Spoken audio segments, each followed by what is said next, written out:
Miss হবে না আপনার পছন্দের টিভি শো। দেখুন জি5 অ্যাপে একদম ফ্রি। নিশিকান্ত সিনহাকে এখানে পেশ করার জন্য অনুমতি চাইছি। আমি আমার সিনিয়র অ্যাডভোকেট মিস্টার বসুর কথার পরিপ্রেক্ষিতে বলতে চাই যে এই কেসে প্রতিমা বিশ্বাসের গ্রেফতারি ও যা যা আইনি পদক্ষেপ নেওয়া হয়েছিল সেটা পুরোটাই প্রাথমিক তদন্তের ভিত্তিতে। পুলিশের তরফ থেকে আর ফার্দার কোনো ইনফরমেশন নেওয়া হয়নি। Objection your honour. পুলিশ পরে তদন্তটা করতো কিভাবে? প্রতিমা বিশ্বাস স্মৃতি হারিয়ে ফেলাতে বয়ান দিতে পারেনি। অদ্ভুত কথা বলছেন আমার লার্নের ফ্রেন্ড। যে তদন্ত তখন করা হয়নি সেই প্রক্রিয়ায় যাতে এখন হয় সেই আর্জি আমি মহামান্য আদালতের কাছে জানাচ্ছি ইওর অনার। এই তদন্ত যদি সঠিকভাবে হয় তাহলে এটাই প্রমাণিত হবে যে প্রতিমা বিশ্বাস আসলে খুনই করেনি, আর এটাও প্রমাণিত হবে যে আমার মায়ের ঠিক কি মোটিভ ছিল আমার বাবাকে খুন করার। তাদের মধ্যে যথেষ্ট সুসম্পর্ক ছিল, আর এইটাই প্রমাণ করার জন্য আমি আমার প্রথম সাক্ষী সুখেন্দু বিশ্বাস অর্থাৎ অর্ধেন্দু বিশ্বাসের ভাইকে ডেকে নিতে চাই। ইওর অনার, অনুমতি দেওয়া হলো। আদরের ভাইজির কথা গলে গিয়ে আবার বেশি কথা বলো না, জানো তোমার বৌদি খুনি, সেটা মাথায় রাখো।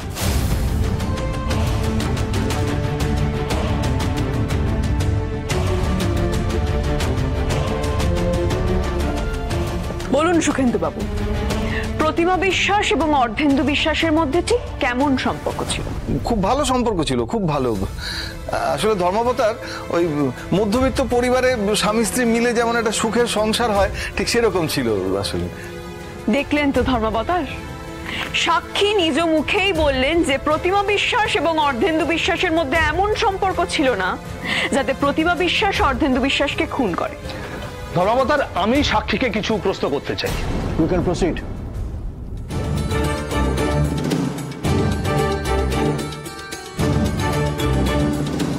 তাহলে আপনি বলছেন যে আপনার দাদা বৌদির মধ্যে সুসম্পর্ক ছিল? হ্যাঁ ছিল। মানে ওদের মধ্যে কোনো অশান্তি ছিল না, তাই তো? না না, হতো না। ভেবে বলুন, আপনার বৌদি আপনার দাদাকে কখনো বলেনি যে তুমি বাঁচবে না, মরে যাবে? কি হলো, বলেছে কি বলেনি? ভেবে বলুন। অবজেকশন ইওর অনার, উনি আমার সাক্ষীকে এভাবে চাপ দিতে পারেন না। অ্যাডভোকেট মিস্টার বসু কি ভেবেছেন আমার সাক্ষীকে চাপ দিয়ে বয়ান বলতে দেবেন?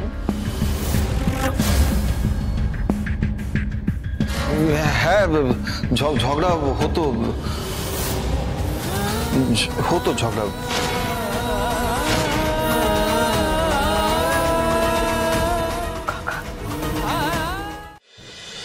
বলুন। আসলে আমার দাদা মারা যাবার কিছুদিন আগে কোন একটা বিষয় নিয়ে দাদা বৌদির মধ্যে একটু মনোমালিন্য হয়েছিল, তার থেকেই তর্কাতর্কি হয়।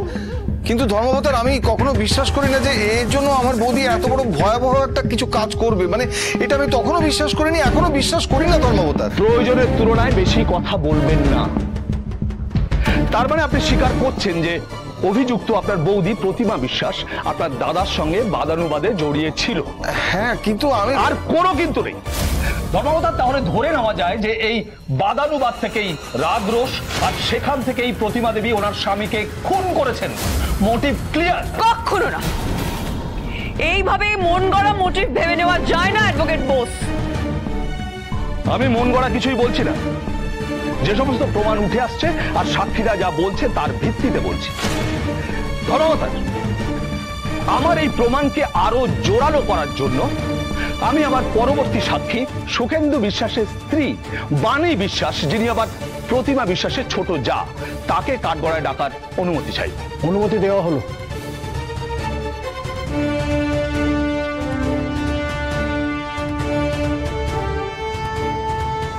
বাণী দেবী, আপনার স্বামী যা বলে গেলেন সেই বিষয়ে আপনি আদালতকে ঠিক কি জানাতে চান?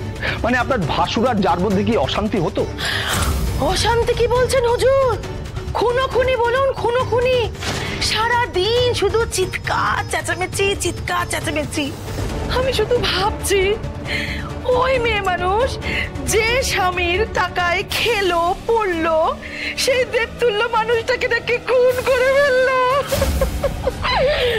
হুজুর, আমার ভাসুর ঠাকুর মারা যাওয়ার আগে আমি ওই মহিলাকে নিজে কানে বলতে শুনেছি। আমি 10 বার শুনেছি সে বলেছে তুমি মরবে, তুমি বাঁচবে না, তুমি মরবে। ওই নিষ্ঠুর মেয়ে মানুষের তো শাস্তি হওয়াই উচিত, শাস্তি হওয়াই উচিত। ধর্মাবতার, পয়েন্ট টু বি নোটেড, সাক্ষী নিজে কানে কথাগুলো শুনেছেন।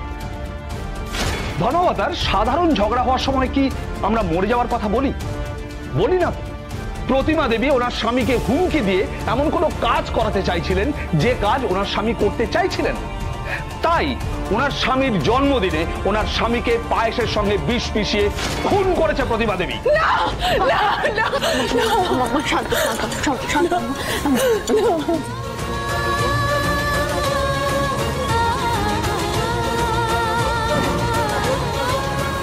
ধর্মাবতার, উনি কথা বলতে পারেন না, কিন্তু বারবার প্রতিবাদ করে চলেছেন। এটাই প্রমাণ করার চেষ্টা করছেন যে উনি কোনো দোষ করেননি। মারা যাবে আর মেরে দেবে, এই দুটো কথার মধ্যে কিন্তু বিস্তর পার্থক্য আছে। মারা যাবে এই কথাটা প্রতিমা বিশ্বাস কেন বারবার ওনার স্বামীকে বলেছেন সেটাও কিন্তু তদন্ত সাপেক্ষ। এই কথাটা কেউ কাউকে কিন্তু সাবধান করার জন্য বলতে পারে। এমন তো হতেই পারে যে প্রতিমা বিশ্বাস কোনো বিপদের আভাস পেয়েছিলেন, সেক্ষেত্রে এটা কিন্তু কোনো খুনের হুমকি নয়, কথার মারপ্যাচ। অ্যাডভোকেট বিশ্বাস কথার মারপ্যাচ চালিয়ে আদালতকে বিভ্রান্ত করার চেষ্টা করছেন। আপনি বুঝতে পারেন। নীলুদা, বলছি জোনাকি তো এখনো পর্যন্ত তেমন কোনো প্রমাণ পেশ করতেই পারলো না, আর এই উকিল মিস্টার বোস তো খুবই ধূর্ত। আসলে ওই নিশিকান্ত সিনহা যতক্ষণ পর্যন্ত না প্রমাণ নিয়ে কোর্টে আসছেন ততক্ষণ পর্যন্ত যেভাবে জোনাকিকে আর্গুমেন্টটা কন্টিনিউ করতে হবে। আচ্ছা, আর ওই নিশিকান্ত সিনহাই একমাত্র পারেনি পুরো কেসটাকে জোনাকির দিকে নিয়ে আসতে। আমি অনুরোধ করছি কোনো কিছু হতে পারে এর উপর ভিত্তি করে কাউকে যেন দোষী সাব্যস্ত না করা হয়। আর আইনে তো বলাই আছে 10 জন দোষী ছাড়া পেলেও একজন নির্দোষ যেন শাস্তি না পায়। এই বিষয়ে সাক্ষ্য দিতে আমি আমার পরবর্তী সাক্ষী, এই কেসের তৎকালীন ভারপ্রাপ্ত ইনভেস্টিগেটিং অফিসার নিশিকান্ত সিনহাকে এখানে পেশ করার জন্য অনুমতি চাইছি। অনুমতি দেওয়া হলো।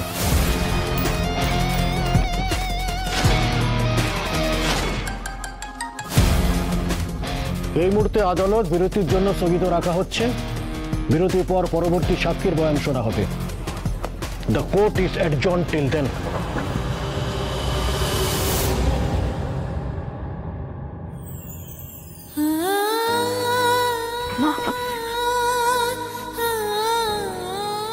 তুমি একবার চিন্তা করো না মা, নিশিকান্ত বাবু ফরেন্সিক রিপোর্টটা আনলেই সব পরিষ্কার হয়ে যাবে। দেখো, জি5 ডাউনলোড করুন আর সব এপিসোড দেখুন একদম ফ্রি।